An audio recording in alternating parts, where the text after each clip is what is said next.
Hello guys, welcome to episode 3 of the second season of this Versus save. This is the recap video. We are going to be recapping game day 24, or up to game day 24, which is very, very exciting. We've gone past the transfer window, which is interesting, and transfers have been made, but not by everyone, which is interesting also. Now, before we go forward, let's just remind you all, if you are new to this, what this Versus save is all about. So, it is a save where we have multiple creators all going up against each other. It's turned into a 2-season save. We started out with 8 creators, all managing Juventus in parallel saves. Juventus was randomly picked, and those 8 creators were trying to get as many points as they could in the league. And basically, at the end of the season, we got rid of 4 of those creators. They were eliminated from the competition, leaving just 4 to go for a second season. And I am one of these 4, unbelievably. The other 3 are Avoiding Relegation, Old Lady Plays, and Football Manager Maniac. Now, in the second season, same rules apply. We're trying to get the most points possible and finish the second season top of the group, and whoever does that will be crowned the Versus champion. So last time we left things after, I think it was game day 12, Football Manager Maniac was absolutely bombing through. He had played 12 games and won every single one of them. Is he going to keep things up? He can't possibly keep things up, can he? We will find out in a second. He was chased down by Old Lady Plays, and I was in 3rd and Avoiding Relegation in 4th. All very close, not many points separating the creators. So in today's episode, as I said, we're coming back for game day 24, possibly. might have that wrong, which should fall straight outside the transfer window. So we'll get to see if any transfers have been made by the creators. We'll look at how they've done in the last few games since we were last with them, and we will see highlights from that game day, and of course we'll see what the final standings look like for each of these creators. So it's a lot to go through. It's going to be really interesting. Things have happened all over the place. So we've got a completely new tactic from someone, and we'll go through that as well, because it has made a significant difference to how they were doing. I think that's it. Let's go and check out those comments first of all, see what you guys think of the save up to now. Right then, so where should we start? Well, has to be the United City FM in his I don't know, lack of decision making. I'm not quite sure whether he's going to end up incredibly disappointed because 3 of the people he wanted to win won't have, or happy that he got one of them right. But he's sitting on the fence and being very stressed about it. But yeah, it's always it's hard to call. To be fair, it is hard to call. I mean, Football Manager Maniac has absolutely run away with it. But we saw what happened last season when Chasing Lonely did that. He won the first 12 games. And he didn't actually qualify. He ended up in 3rd place in the group, didn't get through. So it's you don't know. We'll have to see what happens. FM20 is surprised about AR being last. I think we're all surprised about that. I think after his consistent form in season 1 and in Versus 3 as well, I was expecting a sort of parade from AR to win the thing, but no, it hasn't been like that at all. It's a very shaky first couple of episodes, and we'll see what he's done this time round. And yeah, Football Manager Maniac, he knew he was going to be leading. I might go back and check out his comments, see if that really is true. Avoiding Relegation, thank you very much, my friend. Always good to put these videos together. And his question, he's wondering about his gingerness of his beard. Does his beard look particularly ginger? I think that should be the comment of the day. Does it or doesn't it? We'll have a look. I'll put a picture up, and you guys can decide. Right then, Aussie Villain, he has been cursing everyone by the looks of it. He was all in for Bobby G after his transfer madness in Season 1. That didn't work out. Now he's gone with avoiding relegation for Season 2, and that hasn't worked out so far. So, yeah, I'm suggesting he moves on to Football Manager Maniac and curses him as well. And, you know, we'll work our way around the creators, and I'll split the winnings with him. By winnings, I mean nothing. Yeah, the Versus Cup will be passed electronically to the victor. Right, Old Lady Plays points out a mathematical mistake I made. She should have had 34 points at the end. I think I gave her 33 points, so I'm taking points off her slowly. I'm edging towards her title. You know, she points out the mathematical mistake in very clear form. And well, one of my favourite comments of the whole series from Acacio Martins: 1 point here, 1 point there, and slowly Custard Prophet tries to slow down OLP. Yeah, shameful. I agree. I have no shame though, absolutely no shame. But he is very complimentary about the Versus Save itself, and thank you very much for sticking around after United City FM went out. Really appreciate your support. I really appreciate everyone's support, and if you do want to get on the recap video next time round, make sure you drop a comment on this video. Right then, guys, I think it's time to have a look how people have been doing. Let's roll the ball.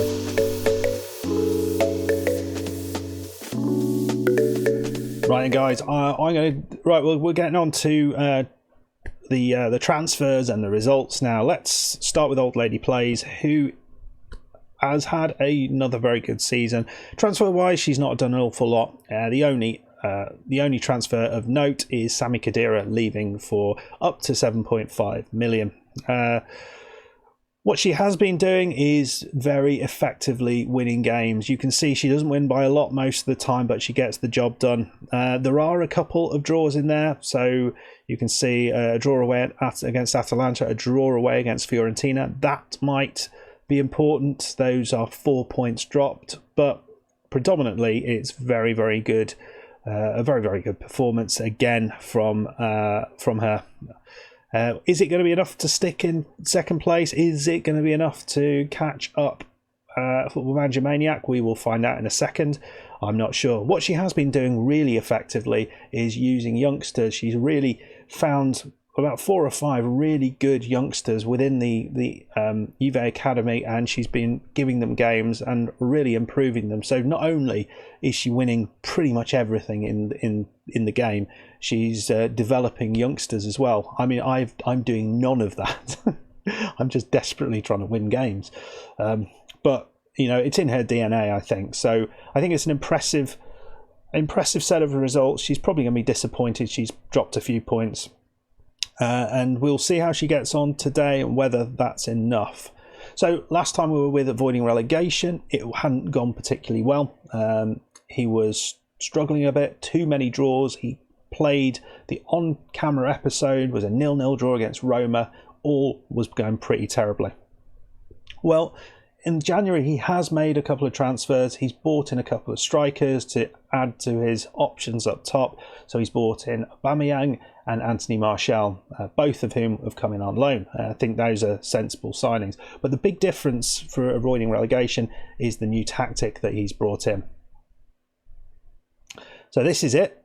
And you will see that avoiding relegation has completely changed it up from what he had before. He's been altering the tactic probably more than anyone. He is going with one person up front. He's got that defensive lying midfielder in there. He's got an attacking wing back on the left and a defensive wing back on the right, which is an interesting way of doing it. And he's going with the inverted wingers as the way of attacking. Apparently, all the goals are coming from wide, or those central two midfielders, Rabiot scoring a lot of them, and he's not particularly reliant on the likes of Dybala or Ronaldo, or as reliant as he was earlier on in the season, which is probably a nice thing to be. I mean, as you can probably tell, I'm not particularly reliant on either of those either, because I sold Dybala and Ronaldo's been injured for most of the season. So, how has that done for him? Well, as you can see, it has been very, very good for him. He has won every single match. He has won every single match in that he has played, which is hugely impressive. Some really good wins in there. So you can see a win away at Inter, a win at home against Milan. But perhaps maybe there isn't that much strength in depth of the teams that are playing in there. So it's, it'll be interesting when he comes up against some of the harder teams to beat. Moving on to Football Manager Maniac. He's got no transfers in, no transfers out. He hasn't needed to. I think his transfer business, it's already been conducted, hasn't it? He has done a really good job in the transfer windows leading up to this, and he's put himself in such a good position. You can see results-wise it has gone perfectly for him. He did lose in the World Club Cup Championship final, but that's the only loss we can see there in any competition. All wins up to this point. So he has not dropped a single point so far after 24 games. It is madness, absolute madness. What a performance from Football Manager Maniac. Absolutely unbelievable. So, I mean, he was saying he was a little disappointed with some of the 1-0s where he wasn't winning by enough goals, and it was a bit tighter. But you look at who those are against, the likes of Lazio, Milan. There are a few others where Napoli there, and there are a few others maybe against teams he might do a little bit better in. But all in all, he's really, really impressive. He's got a harder one today against Atalanta away from home, and we'll see how he does. But do you guys think he can go all the way and win this without dropping a point? It's going to be hard. It's going to be really hard as the players get more tired, as the fixtures pile up. But could he? We'll find out. And finally, it's me. And there's not a lot of transfers that have happened from the creators until you get to this. And yes, I have made loads of transfers. I've made absolutely loads. So it was really important. The problem I was having was that I had no options up front. I mean, part of the reason for that was that James Rodriguez has been out for most of the time, and Cristiano Ronaldo has been out for all of the time so far. So I was very limited in who I had up top and in that attacking midfielder role, and even the two midfield roles, central midfield roles. So I had a lot of players at the back, but not those further forward. So I have sold Romero, who's a centre-back. I didn't need all the centre-backs we had for 13 million. And Desciglio has gone for a fee rising up to 21.5 million. Happy with that. We bought in a load of money. The other player to leave may be more of a surprise. Courier was my big signing last season. Problem is he's just annoyed with me this season. He's not playing well, and he's basically thrown his toys out the pram too many times. And I just needed to get rid of him. And loan was the only option. He's on a big wage, so that does free up some wage budget. So the players I bought in, again, it is all about beefing up my attacking options. A couple of really good, cheap signings, I think. Benzema on a free transfer from Real Madrid for one season. Well, not even one season. For the end of this season, I think why not? Why the hell not? He's someone who he knows where the goal is.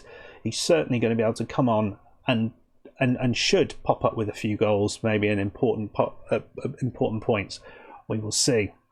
The other lad there, Tibbling, probably you haven't heard of him. He's come from Brøndby for just £5 million, central midfielder. I think he's an absolute steal. Bought him in and he's instantly worth about £30 million. So I think he's a good signing. I think he's a good signing who gives us a little bit more depth there. I did find I was struggling with having people on the bench to provide depth in that position. Isco is the big signing though, my attacking midfielder. Huge signing for us. £30 million rising to £60 million. That is what I needed. Hopefully he can allow us to do the business. He can play in that attacking midfielder role, but he can also play in as a central midfielder as well, pretty effectively. So hopefully he can start to get the goals. He's already got a few. So how has that affected how we've played? Well, here we go. You can see it has gone really well really, really well. The only loss in there is the Super Cup final against Lazio. And we managed to do exactly the same thing last season. Not sure what it is about that competition, but the board don't care about that. But you can see here, we've had some cracking results in there. 5-0 win against Roma, 2-1 win away at Milan, a 2-0 win away at Atalanta. But the disappointment was a 2-2 draw against Lazio, so they have been a little thorn in the side. Hopefully, we can continue with the form that came before that. We have a tough game there, you can see, against Inter coming up in today's episode, so we'll see what's going to happen there. So, I guess the interesting thing is, what has that done to the league table? Well, I thought you might ask this. As you can see, Football Manager Maniac continues to be top. He has extended his lead over Old Lady Plays. So he is on 69 points, not a single point dropped, a goal difference of 57. Old Lady Plays 6 points behind now. That is a big difference there. 20 wins and 3 draws now with 42 goal difference. So the goal difference very, very different for Old Lady Plays. But it's tightened up just behind her. I am now just 1 point behind her. With that draw, if I hadn't drawn that, if I'd won that one, I'd have gone 1 point ahead of her. So that would have been nice. So that's 20 wins, 2 draws, 1 loss, but only 37 goal difference. Yet again, I don't score many goals. This is how I play this game ineffectively. And avoiding relegation, his impressive form has really reduced the gap there, and he is right on our heels, just 1 point behind me on 61 points. Look at that goal difference, 63 goal difference. That could be particularly important if he's going to make it through. If he's going to get through, he's aiming for at least third. I think with a goal difference like that gives him, that's kind of like an extra point, isn't it? So he's on 19 wins and 4 draws, but is he just going to go unbeaten from here on in with that crazy tactic he's put together? We'll have to see. So, games that we've got coming up for you today in today's highlights episode. Well, we are going to be seeing Old Lady Plays' Juventus playing Cagliari at home. That should be a straightforward game, you would expect. Avoiding relegation, he is away against Bologna. I mean, away is never easy, but with the form he's on, you would expect him to get through that with a fair amount of ease. Football Manager Maniac, on the other hand, he has a difficult tie away against Atalanta, who are a very good side in this game, so that will be a difficult one to negotiate. But he's got form, hasn't he? He's got a bit of form going into that. So you would probably bet on him getting through it. And I'm coming into this one with an away game against Inter Milan, which is pretty much one of the hardest games I could come up with, apart from Napoli and Think in My League. So, a tough one for me as well. Okay, guys, let's go and check out those highlights and see how everyone's got on.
Well, well. I don't know. I didn't see that coming. I did not see that coming. It's. I think there was some expected results in there, and at least one very unexpected result. Maybe two very unexpected results. Anyway, let's run through the what those results were. So, avoiding relegation, a fairly comfortable away win against Bologna. I kind of predicted that earlier on. I think it was always on the cards. The big shock, Football Manager Maniac's winning run is over. He has finally dropped some points in the league. All the other creators are cheering. I imagine he's not so cheering, but I mean that is it's needed. I mean that's going to bring him a bit closer to us all, but you know he's still way out in front, and if he carries on not dropping points, he's gonna win the league, isn't he? And maybe the other surprise is that my Juventus team beat Inter away. It took a late goal, but we got there. 2-1 win. And finally, Old Lady Plays, her Juventus team beat Cagliari 3-0. Comfortable win. Never in doubt there. Never in doubt. So what does that do for the league? Well, I mean, the only change really, all the bottom three pick up 3 points, but Football Manager Maniac only picks up 1 point. So his lead is down to 4 points rather than 6. That's achievable, isn't it? He still needs to drop points in 2 games from here to the end of the season. So he is on 23 wins, 1 draw, a 57 goal difference, and just 1 point more than last time on 70. Old Lady Plays is on 66 points. She's added to her goal difference. She's now on 45 goal difference. That's 21 wins and 3 draws. I'm just behind her, 1 point behind, 21 wins, 2 draws, 1 loss. The only loss in the whole second season. Only 38 goal difference, but we've got 65 points, and avoiding relegation is on 64 points. Vast quantities of goals, 66 goals, and he's amassed that pointage with that's 20 wins and 4 draws. Okay, guys, well, let us know your thoughts on what you've seen today. I mean, Football Manager Maniac, he was firing on all cylinders, but what is that draw going to do to him? Is it going to bring the beast out in him and he's just going to go and win every game here on in? Or are we going to see the start of a rocky spell? I mean, we're all hoping that, just to tweak him back a little bit so we can keep this interesting going into the final 2 episodes. Let me know who you reckon is going to go through, who you reckon is going to win. Is it going to be Football Manager Maniac, or is one of the other creators going to come through? Lots of very, very good runs being had at the minute from basically everyone. It's very impressive Football Manager play here. I know Juventus is a fairly easy task, but this is good stuff. There's virtually very, very few drop points across the board. Right then, guys, well, if you have enjoyed this video, I hope you have, please hit that like button. Please subscribe. If you are new to this series, make sure you go back and check out some of the previous videos to find out how we got here. You'll find links to the other 3 creators in the description below. If you're not already subscribed to these wonderful channels, make sure you go over and do that. I'm sure they'll very much appreciate that. And I'll see you next time for, well, as we get closer to the end of the season, we come back for game day 30. That's just what are we on? 6 more games from where we are now. So we're going to come back for game day 30, and we'll see what things are looking like at that point. It's going to be interesting. Are we going to have more points dropped? Are we going to have another set of wins? It's hard to say. It is very hard to say. But yeah, join us then. I'll see you. Goodbye.